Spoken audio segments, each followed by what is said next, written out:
What's good, EFD gang, and welcome back to Transfer Review. You know what it is when you come here. We're going to give you your headline, we're going to give you EFD fixes and our shocker. And today I'm joined by the Dragon, was it the Dragon Master? The Dragon Slayer? The Dragon Master, yeah. Doogie Christian, how you doing, Throw back to the 2016 vibes. Yeah, no, I'm good. It's been a while since I've been called the Dragon Master, but no, I'm all good. I've mainly been focusing on moving in to a new house. Oh yeah, so congrats, all you guys congrats. watching, thank you. This is my new studio / bedroom. So welcome aboard. Oh, but how are you though? Yeah, I'm good, man. I'm good. I'm kind of just waiting for our next signing. You know, Chelsea. We've been on one recently. Before this video comes out, you might see Havertz has already been revealed, but we'll see what happens. But what are we saying for our headline today? Yeah, well, we are talking about Hector Bellerin and his possible move to PSG, because it appears that Arsenal, after getting Gabriel through the door from Lille for about £23 million, they're now turning their attention to reducing their bloated defence and wage bill. Socrates and Rob Holding are both expected to leave to Napoli and Newcastle respectively. But the first major departure of a first team player seems like it's going to be Hector Bellerin heading to PSG. Now, he has been linked with a move away from the Emirates for some time, but PSG are now looking to get the ball rolling. The Guardian claim the French giants have offered an initial £25 million with a further £5 million in add-ons for the 25-year-old, who still has 3 years left on his current deal. So I would argue that Arsenal could probably ask for a bit more. He's had some injury issues in the past, but proven top-level performer, you've surely got to be asking for more than £25 million. And, you know, especially with the amount of interest in him as well from other clubs. Juve and Bayern Munich are also sniffing around and have been tracking the Arsenal Academy product. Now, Mikel Arteta has obviously already signed Pablo Mari from Flamengo and Gabriel to the tune of £41 million, as well as sanctioning the arrivals of Willian and Cedric Suarez, so that's a bit more wages. So now the club need to sell in order to balance the books and continue their summer spending, with the club supposedly eyeing up moves for Thomas Partey and Houssam Aouar. You know, I can't really see both those moves happening, but maybe they could get one happening with the Bellerin money. And according to The Guardian, Bellerin actually wasn't on the list of players that Arteta was willing to move on. The Telegraph claimed that the club actually offered them Matteo Guendouzi, but the Parisians only had eyes for the right-back. It's proving a bit difficult to shift the troublemaker, in inverted commas, Guendouzi this summer. But Oba, from your perspective, I mean, what do you make of this deal? So the real question is Bellerin worth that amount of money for PSG, and what are they really going to get with him at the Parc des Princes? Obviously, injuries did strike him in the 1920 season. His non-penalty expected goals and assists per 90 dropped to 0.06, and between 2017 and 2019 it was at 0.19. A drop-off in his shots and key passes per 90 is to blame. However, in that period, he was defensively better. He won the ball more often in the final third and posted a career high 2.2 blocks and 3.2 tackles and interceptions per 90. PSG obviously want him to replace Thomas Meunier, who went and departed to Borussia Dortmund. And it's kind of intriguing because the type of player Bellerin is nothing compared to Meunier. He's got a lot more burners on him, and he does like attacking a bit more. Bellerin completes 1.2 dribbles per game. That is double that of Meunier, and that is definitely something that PSG would want as their possession dominant side. So he's obviously 3 years younger than Meunier. So in hindsight, I think it would be a good signing for PSG. They'll get a much younger, much faster attacking fullback, and they'll be able to recoup 30 million that Bellerin will cost them. And that would be able to go towards signings such as Aouar or Partey, the signings that they're desperately trying to make this summer before the new season starts. But what do you guys reckon? Do you reckon PSG should go for Bellerin? Do you reckon if they do want him, Arsenal should sell him? Is he going to be a key man for Arsenal this season? Let us know in the comments below, and we'll move on to EFD Fixes. So as Oba says, we're moving on to EFD Fixes, where we try and find solutions to problems raised by transfer rumours. And today, we're talking about the Barcelona striker hunt. Why is that, Oba? Yeah, man, it seems like it's going from bad to worse at Barcelona. The Lionel Messi saga is obviously the main headline, but now the Daily Mail are reporting that Luis Suarez is close to agreeing personal terms with Juventus, meaning that their second top striker will be departing to. It also remains unclear who Antoine Griezmann will be up front with next season, as the additions of Ansu Fati and Martin Braithwaite hardly complete an attacking trio that will be exciting and what the Barcelona faithful are used to. Obviously, they've been linked with Lautaro Martinez for this whole season, to be honest. They've been talking about that, him making that move. But now with the Messi saga, with the Luis Suarez saga as well, it seems that the Argentine is having some doubts of that move. And also the sporting director at Inter Milan, Piero Orsellio, I hope I said that all right, he's told Sky Sports Italia that the release clause that he originally had of 111 million euros back in July has now expired. So that's one option out of the window.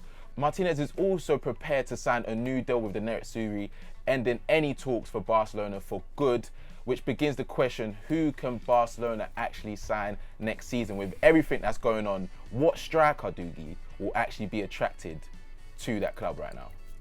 I mean, well, that's a whole nother matter, to be honest. I think the sort of calibre of player that they'll be able to bring in, they've either got to go relatively unproven and young, or a name that people just haven't really expected, a more achievable target. And if you're looking for a player cut from the same cloth as Martinez, then Osasuna's Chimia would be an excellent place to start. So the 26-year-old Argentine forward scored 9 times in just 18 La Liga starts last season, but that was with injury holding him back. And actually, before they signed Martin Braithwaite in January, I remember that Avila was very strongly linked with a move to Barcelona before his injury. And what can I tell you about him? Well, he's very small, only 5'6". But the former San Lorenzo forward is tenacious. He's got a little bit of a nasty streak, I have to say. So he matches 3.6 shots per game and 3.1 aerial duels won per 90, which is incredible for a man so sort of vertically challenged, with being fouled 2.2 times per match. So he's prepared to put it about a bit. He's prepared to mix it up more aggressively, and if it's sort of fighting spirit that Barcelona wants, then Chimia has that in abundance. Another alternative could be the rumoured Liverpool target Joaquin Correa. The Lazio forward registered 11 goal involvements in Serie A last season, running at a respectable goals per 90 rate of 0.43. Not only that though, 3.4 dribbles per 90 and key passes per 90 suggests that he has the sort of necessary link-up skills to patch together what could be a pretty unfamiliar Barcelona attack next year.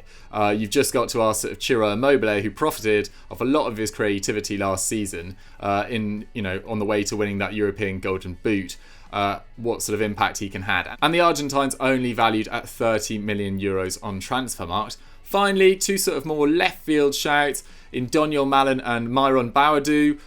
Neither have played consistently at the highest level, unlike Avila and Correa, but both are 21 or under and look to have huge careers ahead of them. Obviously, the AZ Alkmaar forward and the PSV forward. Collectively, they registered 33 goal involvements for AZ and PSV and the Eredivisie, and both ranked in the top 4 players in the Dutch top flight for non-penalty goals per 90, which is really what you'll be looking for without Messi. I think though in the Barcelona squad they'll always have plenty of players that can score plenty of penalties, but they'll be looking for more creation, more deadly finishing. Without Suarez as well, I think that is, despite his decline in the last few years, a massive loss as well. So really surprised with the way Ronald Koeman has decided to just axe him. Shows a little bit of a lack of respect and a lack of class from the club in my opinion. And as I said, they both ranked very highly for non-penalty goals per 90, and no one bettered Malen's 2.4 shots on target per 90 as well, so pretty deadly finishers if slightly unproven at this level. Ronald Koeman has made it clear he wants some Dutchmen to join him in Catalonia, and while Gini Wijnaldum appears to be the top target right now, Malen or Boadu would be excellent additions, and a real shift away from Barcelona's policy of the last few years of signing either players past their peak or players in their peak in Coutinho and Griezmann. And they do need to start getting some of these forward signings right. I mean, Ober, if you had to get out your crystal ball, what do you actually see happening in this Barcelona situation? Do you think Messi will leave? Do you think Suarez will leave? And where will they finish? I think that Barcelona have just messed this whole period up, really, because from when they lost 8-2 to Bayern Munich, you could tell obviously the players are going to be disheartened, and sacking their manager and then hiring Koeman so quickly, and with him apparently coming into to the top players and saying that you're not going to either be able to have that luxury, telling Suarez that he's not going to be involved, like that's gonna rub them up the wrong way. And these are two of your 100%. biggest players that have played for the club in the last decade. So if I was Barcelona, I genuinely have no idea what I'd be thinking or what I'd be doing. I don't think that they'll be able to keep Messi or Suarez. I don't think Suarez will stay if Messi goes 100%. And also, the way it's looking, Messi genuinely seems like he has had enough with the relationship that the board has with the players or the management. There's just so much confusion. And I think he just wants out of that mess. So if I was Barca, I would be looking for maybe, like you said earlier, a player that's... Obviously, the numbers is all nice, but if you lose a player like Messi and Suarez in the same window, you need some sort of big signing to make the fans feel excited for the next season and the future. So some of the names that you've mentioned, they've got good potential and they could potentially be world beaters in the future, but they're not the names that will excite like a team that's losing the best player in the world. So yeah, it's a tough one. I mean, yeah, I couldn't agree more. I think some of these options we've suggested are probably... I mean, realistically, Barcelona, with the way they do their deals and the way it's sort of agent-led, they're never going to go for these players that we've mentioned. But they're players that they should consider if they were thinking more tactically. 100%. But I'm with you. It feels like that whole relationship, that whole team is in free fall. The relationship between Messi and the club appears completely broken. I can't really see how it's going to be fixed, and it certainly can't be fixed in one section on transfer review. So let's move on to our transfer shocker. So we move on to our last section now, which is transfer shock. It's either a shocking story that we've seen or a shocking transfer that we have seen in the last week or so. And today we are going with who, Dukes? Yeah, we're going to Inter Milan, Oba, because it's a pretty disturbing revelation that will shock you guys mentally and physically this week. Because they have decided to forgo signing Sandro Tonali, and instead they're looking to bring in Arturo Vidal. It doesn't make any sense whatsoever. So Sky Sports Italia revealed Brescia sensation Tonali has signed with the Rossoneri, their deepest rivals, AC Milan, committing to a year-long loan before a €30 million permanent move. Inter had been working on this signing for months, all season really, but instead they've decided to plump for a 33-year-old Arturo Vidal instead. I wonder who, was the brains behind that deal. I think he's had a very, famous hair transplant and a successful spell at Chelsea. It was Antonio bloody Conte. Okay. Now, we're not suggesting Vidal is a bad player, but in terms of long-term investments, this doesn't sit well with anyone at EuroFootball Daily or really in the football community. Because last season, the Chilean scored 8 times and assisted twice in La Liga for Barcelona. While Tonali was a slightly different story, assisting 7 and only finding the net once in Serie A. But they're two entirely different players. The 20-year-old Italian sat much deeper, trumping Vidal for interceptions, clearances and blocks per game. In addition, he also completed over 80% of his dribbles, showing how he can break from deep. Vidal is an excellent player. I still think he's a very good player, but at 33 it makes no sense to prioritise Vidal over Tonali. The only way I can see it is Conte is going hell for leather for the title this year, and he thinks Vidal has a better chance of making that impact in 2020-2021 than Tonali did, which you can't really disagree with. But this is just classic, more short-term thinking from Conte. Go into a club, win the title by all costs in the first 3 years, and then get out. I mean, I can't really make any sense of it. But Oba, the one thing that goes in Conte's favour here is that Brozovic maybe needed a bit of help towards the end of the year. I mean, is that fair? Yeah, I guess the only player that kind of fulfilled the criteria of a Conte midfielder was Brozovic last season. In the run-up to December, he completed an excellent 5.8 tackles and clearances per 90.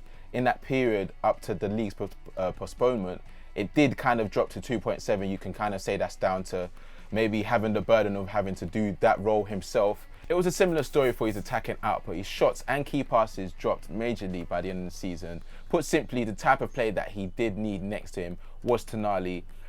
Inter squad do have attacking options. They have Stefano Sensi, Christian Eriksen, they have Nicola Barella, and Vidal's 2.6 key passes and shots per 90 is hardly prolific. Sky Italia claimed that Inter could couldn't afford Tonali's asking price, but considering Vidal's high wages and zero resale value, it's difficult to see why they would want to buy him. It's also kind of troubling as well that the Nerazzurri are considering offers for Brozovic from Bayern Munich and Chelsea, and also Christian Eriksen, who literally just came in last season, is also apparently available for around 45 million euros. So it doesn't really look good for that Conte midfield. I don't know if he's trying to go with age, or if he's trying to go with experience, or the younger players just aren't exciting him as much, or the pressure's getting to him again. I don't know, Dukes. What do you reckon?